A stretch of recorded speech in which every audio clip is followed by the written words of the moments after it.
this with you.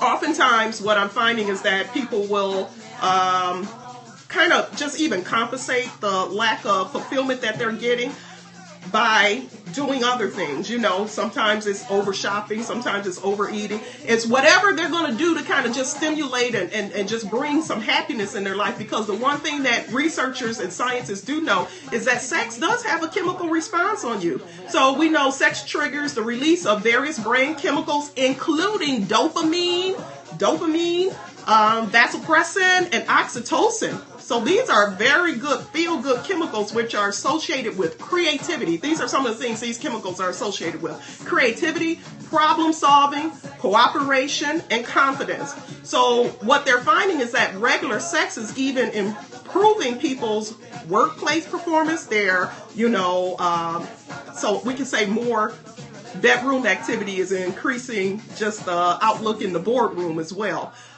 So what's going on? Again, give me some of your feedback. But the researchers found that sex is so closely tied to happiness that they found in their study that people who increased their sex from like once a month to once a week reported happiness that equated to them receiving $50,000 more a year. So that increase, fourfold increase in sex, again, going from once a month to once a week, had the same effect on happiness as someone receiving $50,000 more a year in income. Millstown says, wow, yeah, that is pretty amazing. I'll take the 50,000 increase, but I'll take the increase in sex also. I think most women would agree with that. And men also. Guys are shying away from this topic. They're usually so full of comments. So again, there's a big increase as far as that goes. And like I said, what I'm finding in my practice is a lot of just dissatisfaction, incompatibility when it comes to sexual desire with individuals and their partners.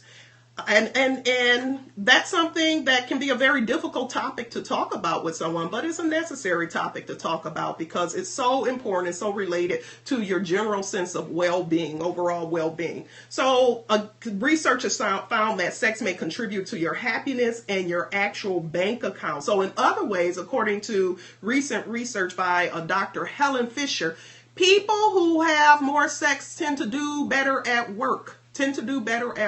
And report, better satisfaction, like I said, in life and overall satisfaction in life. So this is a topic that deserves to be talked about, that we have to shed light on. And I'd just like to know what some of your responses are again. Now, I'll have people who say, I'm not in a relationship, so what does that mean? And this is one of the things that I will talk about with my clients or workshop participants when we're talking about this topic is that, you can be creative. I remember not in undergrad, but in graduate school, I actually did a paper.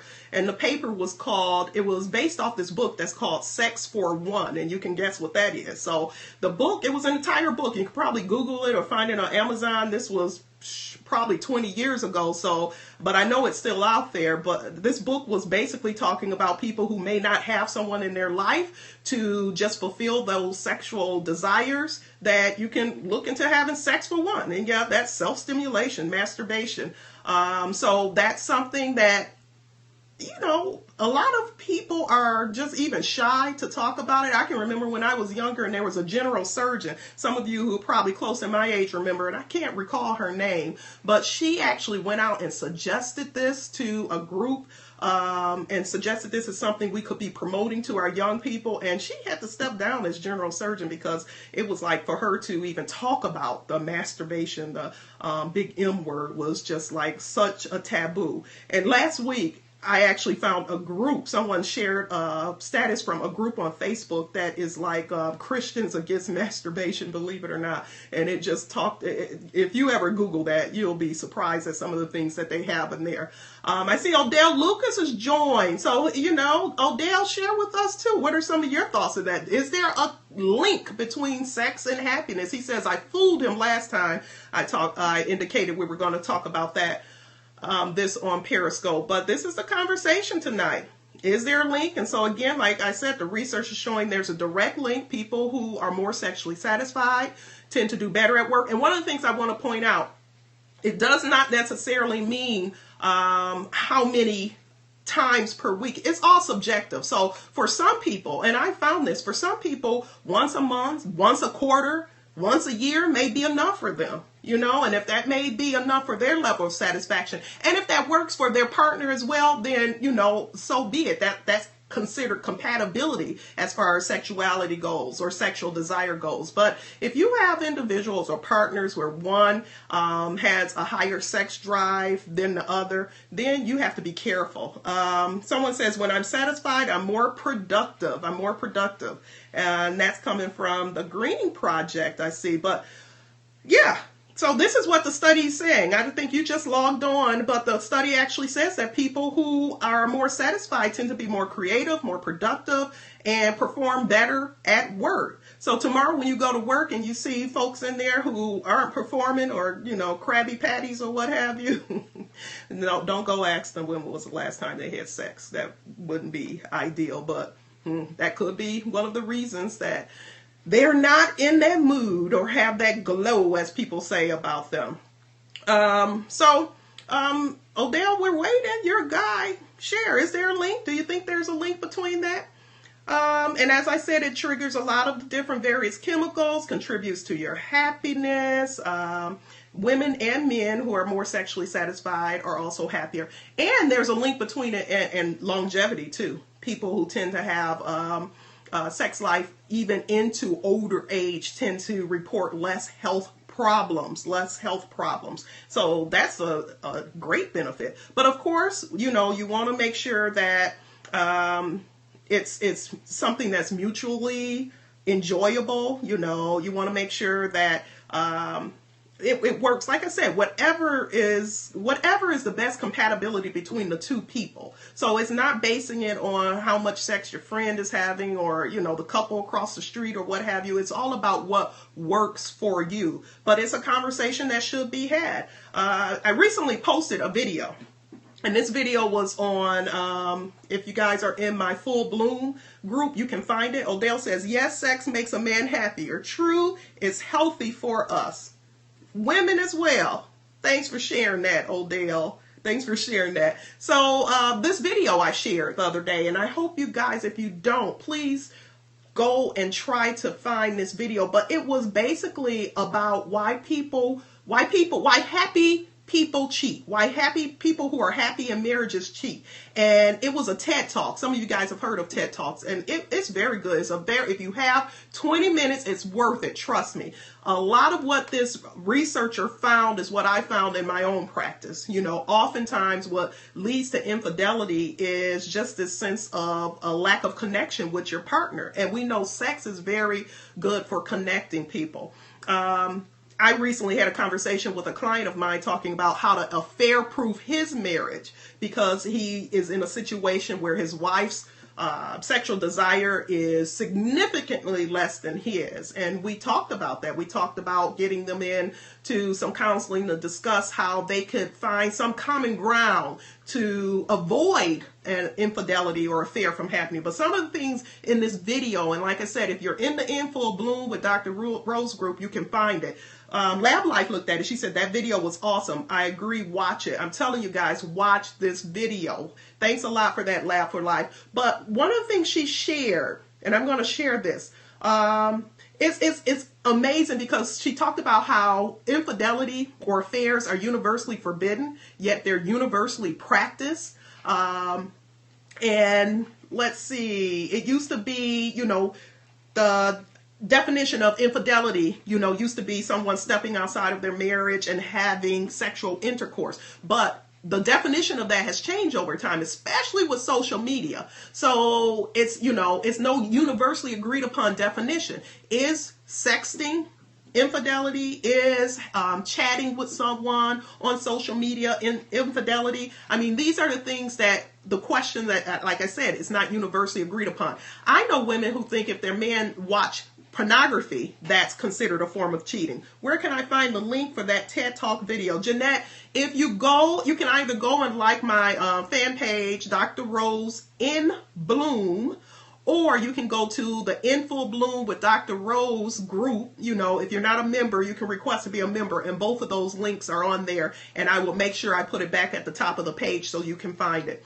But estimates of how many people cheat, how many people have affairs, they range anywhere from 25 to 75% of people, according to estimates. That's a wide range, but again, what they know is a lot of people aren't reporting it.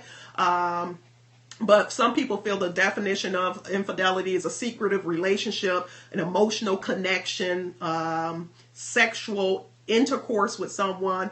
But one of the things that's for sure is it's never been easier to cheat or more difficult to keep a secret. So she shared, the woman giving the TED Talk, she shared something that I've seen in my practice oftentimes, that, she's getting more and more clients who are coming in who infidelity is being revealed on social media.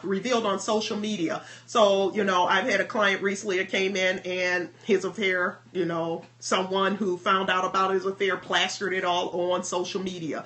And you can imagine the embarrassment that his wife felt as a result of that and how they're trying to rebuild that. But one of the things that I really appreciate in partners is their willingness to talk about it when it happens, because believe it or not, infidelity and affairs can be the starting point of a better relationship if both people are willing to be honest and open about it. And it used to be a time where people would say, if it happens, I'm just out of there. But we have to look at all the factors, and you have to understand why it happened, the role both people play in that.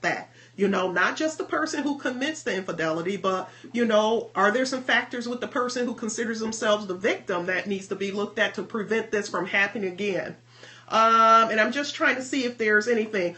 One of the other things that we found is affairs usually are when people find themselves in an affair or going for or stepping outside of their marriage or relationship and engaging in infidelity is usually, I always say, a symptom of a bigger problem. Like the affair is usually a symptom of something else going on. And for many people, they say it's an expression of longing or loss. For a lot of people, affairs follow maybe a loss in their life, loss of a parent, loss of a job, or a longing and yearning for emotional connection. They feel like the emotional connection with their partner has been lost. And that can happen when you just get so busy in just the everyday routine of life. And then you find yourself just losing connection. Both people are responsible for the breakdown in a marriage, not the affair.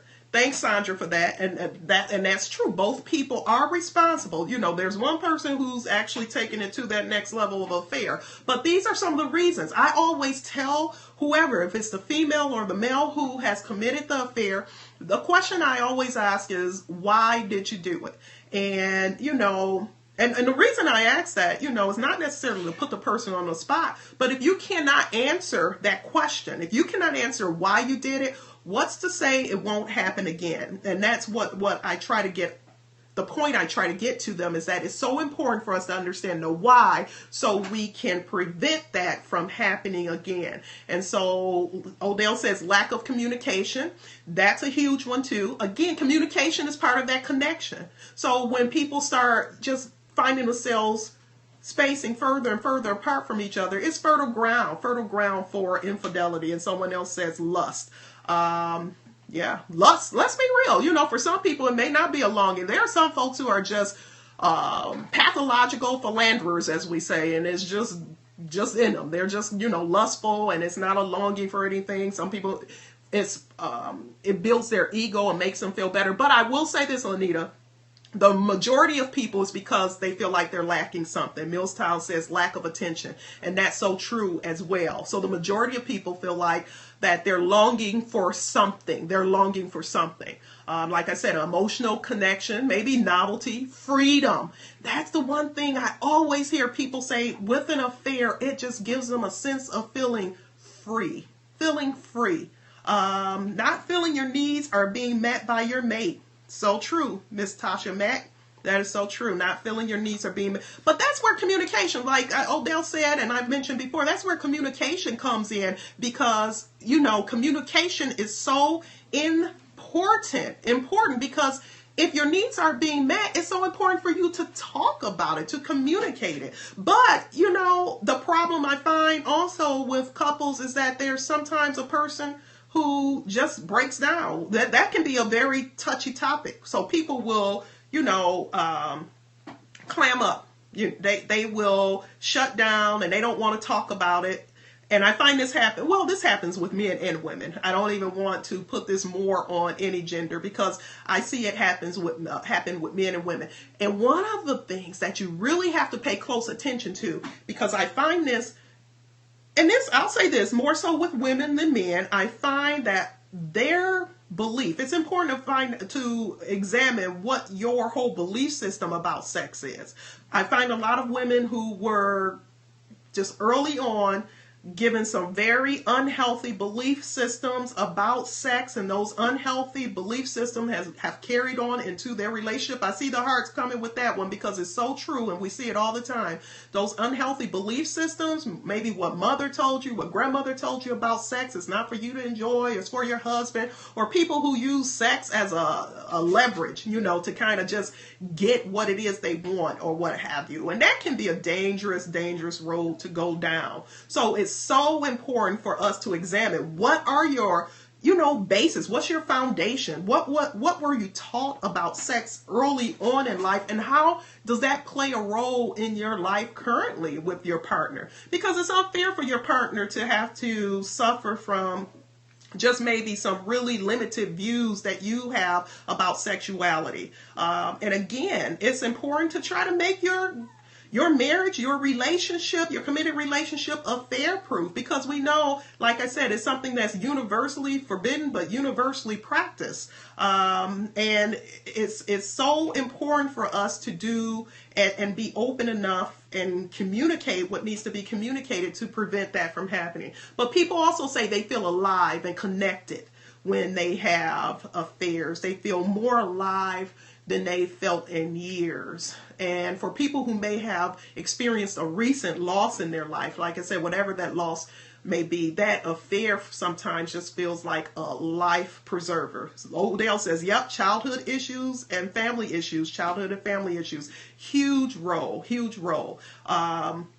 But getting back to, people who communicate just feeling more alive, more connected, feeling a sense of freedom, and it just makes them feel good. But I want to also share one of the things I say for, and this goes back to, because I have a lot of situations where I've counseled people who are the philanderer, be it male or female, or people who are the mistress or mister, if that exists. But one of the things I share with individuals, especially women who find themselves in that position of being a mistress, is that when you find yourself, and I'll talk about that private label diva, how do you begin to trust again? So give me a second. But when you find yourself in the role of mistress, you have to be very careful. I tell my clients often that, if they're going to play the role of mistress, understand that significantly, a lot of people feel as though if they get in a relationship with someone,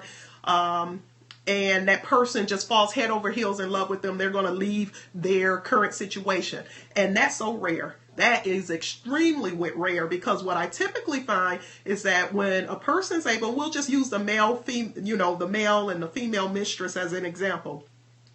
That gives, that makes it less likely that he's going to leave his significant other. And why is that? Because typically what you'll hear from the mistress is all the complaints the man has about his wife. She doesn't have sex anymore. I've heard things like she's out of shape, or she doesn't cook, and all these little, poor excuses or what have you. And so here comes a mistress who, is doing all these wifey things and doing all the things that the wife doesn't do, and they have it in the back of their mind, this means that he's going to leave what he has now and come over to me. And that rarely happens, because what the mistress does is make it more palatable to go home. It makes home so much better. And I'll hear guys tell me that, to say that, they're a happier husband when they have a mistress, because the mistress is taking, is fulfilling all those needs, but then they can still go home to what they see as their stable family structure and be the husband and father or what have you, and have the needs met outside. So just want to really make that point for those of you who may find yourself in those situations and see it as a way to, grasp on to getting your own husband. And I'll tell you this, someone says that Lab Life says that's deep. It's so true. It's so true. A mistress is a great marriage saver. And I want you guys, because I'm going to qualify that statement, okay? A mistress is a great marriage saver because they take away all the sense of loss and despair and give the man a sense of freedom and connection. And so he's able to go home and be a better husband. So just chew on that for a minute, because it's so true. It's so true. I lost my train of thought. I wanted to share something else. Hopefully it comes back, that I've shared with clients as well when it comes to infidelity. So death and mortality often lives in the shadows of affair. So when you find yourself or someone who's gone through a recent loss again, or questioning their own mortality, we've heard the term midlife crisis or what have you. That can be something that really draws a person into that. But like I said, affairs are just symptoms of a bigger problem. Once it gets to the affair, it's just a symptom. It's just the outcome of a problem that has not been addressed at all. So someone asks, how do you trust again? And it is possible to trust again. Now, some of the things that's required in that, like I said, honesty and open communication. And for a while, the person who was cheated on is going to have a lot of questions. And your role, whoever did the cheating, is to answer those questions. I oftentimes hear people say, I'm tired of her asking, or I'm tired of him keep asking questions. That's what you're going to have to deal with for a while, because you're the one who stepped out. You kind of broke the bonds of the sanctity of your marriage and your bond. And in order for that trust to be rebuilt, you have to allow the person to ask as many questions as they do, because it's part of processing. It's part of processing. Discovering the fact that your significant other committed an affair can be a very traumatic experience.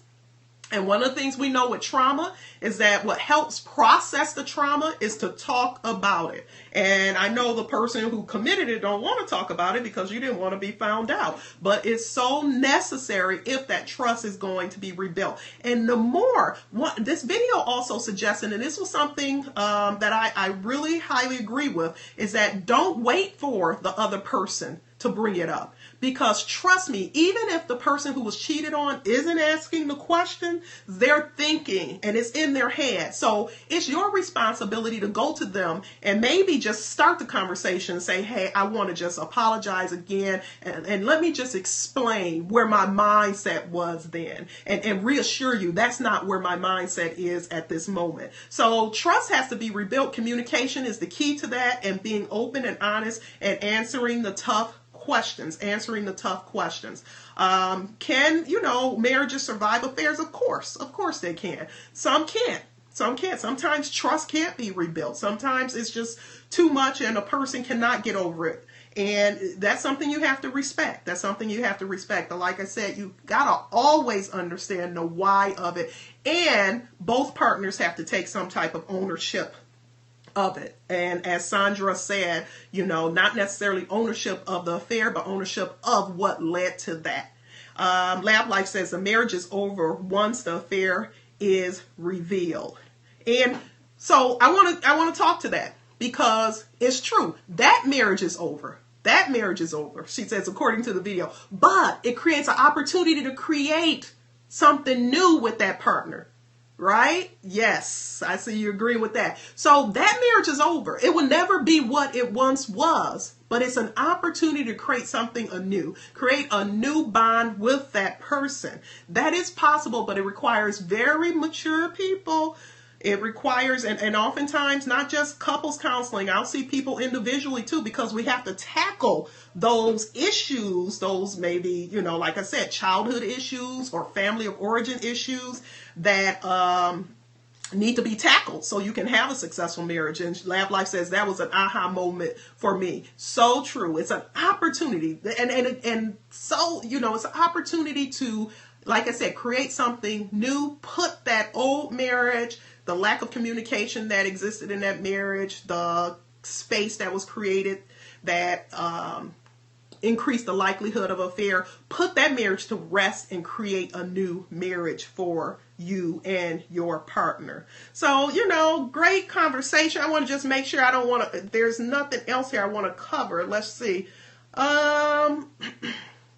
Private Label says most people are never truly who they appear to be in affairs. The facade. Oh, that is so true as well. Because again, you're at your best when you're feeling free, when you have no responsibilities. And that's why I said when you're the mistress, you have pretty much sealed the deal that marriage can last forever. It's not the opposite. So many people are fooled into believing that they can lure someone away from their spouse, with good sex. And yeah, we talked about it. Sex does have a correlation to happiness, but it's so rare for a person to walk away from their marriage. And so this is what I want to share with you guys. A few weeks ago, probably about a little over a month ago, I was at a restaurant and I was having lunch, and I sat at the bar and I was having lunch, and there was two gentlemen in there, and they hadn't seen each other in a while. And the one gentleman comes in and he's looking, and they're giving each other high fives, like, and the bro hug and all that. And they ask about, one of the guys asked about, I guess, the woman this guy had been dating. And he says, oh, I married her. We got married. And then he says, I married, this is what came from his mouth. I married my mistress, so I have an opening now for a new mistress. And that just blew my mind. So what he basically said is that because he, married his mistress, now it left the space for a new mistress open, and that's what he was looking for. So just keep that in mind, because once Odell's laughing at that, Nita says, wow, yeah, he left the space open. So this was a guy, as we talked about before, somebody who may just be a pathological philanderer, and this is just part of his lifestyle. And I see that he said that out loud. He did, Sandra. And I do see this with people who grew up in families where this was just the happenings, where, they saw the fathers, the uncles, the grandfathers, open position, says Lanita, the grandfathers and the men in their family having 2 or 3 women at a time or what have you. And this guy said it out loud like it's no big deal. So she says, shaking my head, wow, men's thought process is a little twisted. That one was. We can't, put that on all men, but that was twisted. And I like to choke on my salad when I heard that. But it gave me some insight, because think about the people who think that way, and how many people do you know when they do, like if the person does actually leave the wife, they end up finding themselves in that same position, being cheated on. Odell says, I don't have that much time for all of that. I know, that's a lot of time, isn't it? A lot to keep up with. But for some people, that's just the way they kind of live life. So, yeah, pretty funny there. So, again, getting back to the trust, the depths of the conversation, be open, be honest. Something about the fear of loss can rekindle desire and make way for a new truth. So some people can have a healthier, happier, more passionate marriage after going through this trauma of an affair than they had before. But we know true healing begins when the person who was the perpetrator acknowledges their wrongdoing. And so that has to be done. I can recently, probably a few months ago, had a couple in there, and the guy, his response was, I see those hearts coming. His response was, he's cheated because his self-esteem is low. And I was like, okay, we're not going to make you the victim here. But that was, and I said, no, we're going to have to examine that. I'm not taking that as an answer, because he wanted that security, that sympathy, I should say, from his wife, whom he cheated on, and said, I couldn't help it because my self-esteem was low. So we really had to dig deep and examine, what do you mean by that? And really confront him on that. Not to say his self-esteem wasn't low, but that's you gotta give me a better meaning than that, so we can make sure this doesn't happen again. So we have to build up. Someone says lame excuse. Yeah, I think that's the look I gave, like that's a lame excuse when he said that. And but we were able to really dig deep and examine exactly what was meant by that, exactly, and why he was attaching his self-esteem to external factors, because it's called self-esteem for a reason, because it's within, and you can't go outside to find that. So affairs, this comes from the video 2, have been here since the beginning of time, and they're here to stay. I mean, let's be honest, they're here to stay.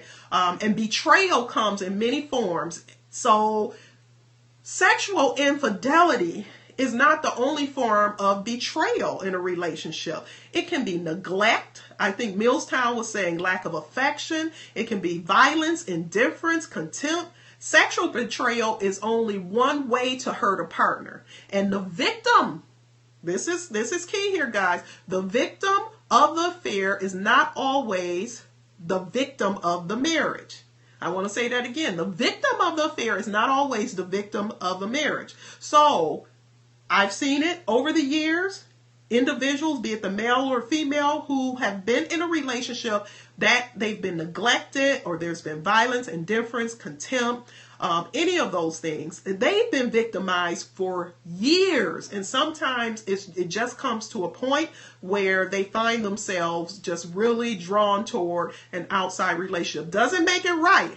And Odell says emotional affairs are just as bad. And that's true. And you see a lot more. Like I said, in today's time, especially with social media, there are this is redefined. What is infidelity? What's infidelity? We have so many different ways.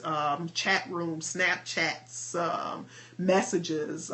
It's just really changed the game, and more people are being exposed, like I said, on social media, which creates an embarrassment beyond a woman just finding out and having to deal with it on her own. I know the couple that came to me a few months ago, the wife shared just how embarrassing it was for her family and friends to see this spread out on Facebook, and how, she even avoided talking on the telephone or responding to people for weeks because she just did not want to go there. It's hard enough to have to deal with the pain of that yourself, but to have it broadcast for everyone to see is very difficult as well. So, hopefully some of this gives some insight as far as affairs. I know we started it out talking about sex and happiness. So yes, sex does increase happiness, but affairs don't increase happiness, okay? Affairs don't increase happiness. It's so important for you guys to,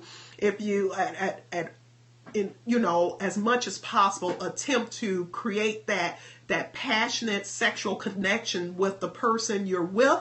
And if you're not able to, be honest about it, because it may be time to separate. It may be time to say, there's not the compatibility is not here. Maybe we need to look at going our different ways. Couples who play together, stay together. That is so true. That's so true. And it's so important. I always say, and it's just my opinion, I think sex is just one form of adult play. As kids, that's how we connected. That's how we felt free, by playing. And as adults, that was one of the challenges last week. We still have to connect with the kid in us. And although sexual relationships is not a kid activity, but the whole aspect of it is just a form of play that we should be able to find intense just enjoyment and pleasure from. And it's great if you can find a partner that can connect with you on that, and challenge and dispel a lot of maybe their pre-existing beliefs that they got from their family of origin that may be preventing that. But I just want to let you guys know it is possible. You can have that meaningful relationship. Wow, we talked a little longer than I thought we would on this topic,